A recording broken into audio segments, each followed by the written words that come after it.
Kung hindi ngayon ang panahon na para sa iyo, huwag mainig dahil ganyan ang buhay sa mundo.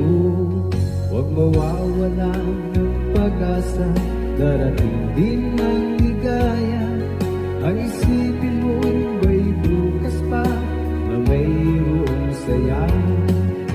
Kabili ko ay hindi handa upang tumakas ka. Huwag kang iiwas pag nabibigo, dapat na lumaban ka.